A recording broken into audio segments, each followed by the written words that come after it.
There are faster 911s. There are more expensive 911s. There are more luxurious 911s. But the one that puts you right at the pointy end of the driving experience, the one that sucks right into your soul, has to be the GT3. It's a visceral rear-drive slingshot whose crowning jewel is a 4-liter, flat-six, naturally aspirated engine that revs to a dizzying 9,000 RPM. Yes, 9,000, folks. No turbos here. And this is the 2022 GT3 Touring, which is the more demure version. There's no big rear wing, some leather inside, but essentially it's the same GT3. But with a name like Touring, is it something you can drive every day? Well, we're here to find that out.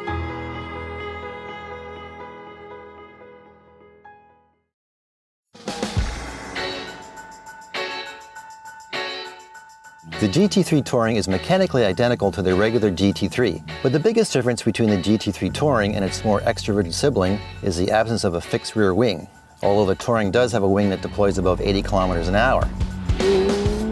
Other visual cues include chrome window surrounds and a body-colored front fascia. All the other GT3 aero trickery remains, including the rear diffuser and flat underbody. Porsche says this 6-speed manual GT3 Touring tops out at 320 kilometers an hour. The Touring is raw, it's loud, the back seat has gone AWOL, and you feel every ripple, pebble, and God forbid pothole in the road.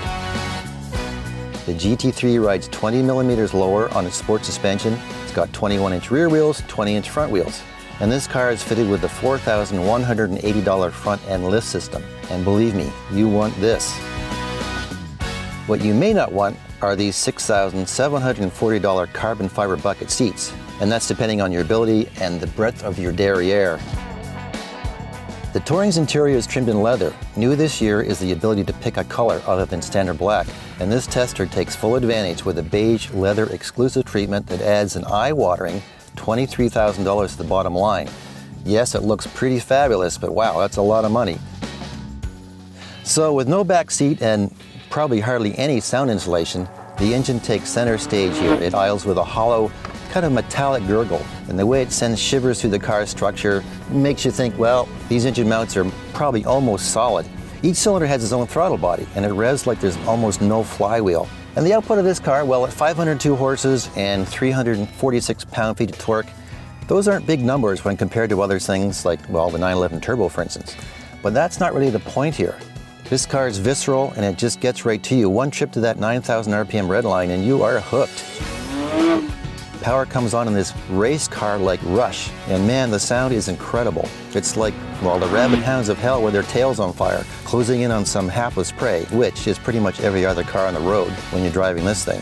All right, we're talking about the GT3 Touring here, so yes, we are supposed to be touring, even though in second gear at 9,000 RPM, this thing kisses 130 kilometers an hour. So, what about the handling? Can we at least enjoy this without going to jail? Well, let's find out. Well, the GT3 is available with either a 7-speed PDK dual clutch transmission or this fantastic 6-speed, which gives you a real great connection to the car, and you don't have to be going crazy fast all the time. It's got short throws, the clutch is really nice, not too heavy, and switches sport mode, and you have auto blipping on downshifts and upshifts as well. Of course, the star of the show here is the 4-liter naturally aspirated flat 6. But equally impressive is the GT3's handling. It's the first 911 to have a multi-link front suspension, as all 911s in history have had McPherson struts. So this is a whole new thing, and it just gives this car incredible front-end bite and grip, balance. It's really the best handling 911 I've ever driven, and it's really something. So even at these fairly moderate speeds, you can still enjoy this car, especially with a 6-speed manual transmission. Now, if you're going to be tracking this car and you want the fastest times, you're obviously going to go for the 7-speed dual clutch PDK transmission.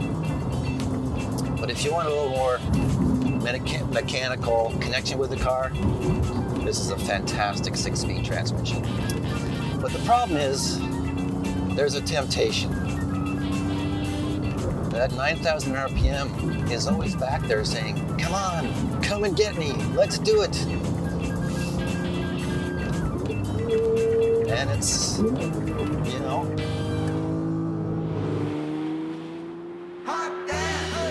So, I've had this car for a week. I still have my license, and my internal organs are pretty much where they were when I started. Was it fun? Oh, it was crazy fun. This car, you can only appreciate its full genius when you're driving really hard and really fast, and you just can't do that on public roads, legally anyway. It's kind of like asking Austin Matthews over your backyard to play shinny on your rink. So, in a way, it's exhilarating, and you're always kind of poking at the limits of this car, but not quite getting there. Have we reached peak 911 with the GT3? I honestly think we have. I think this is as good as it can get. And if you do buy one of these, do yourself a favor and take it to the track. You and the car will both be happier. For Driving.ca, I'm Peter Blakeney. For my full review and more information on performance cars, regular cars, anything else, be sure to check us out online at Driving.ca.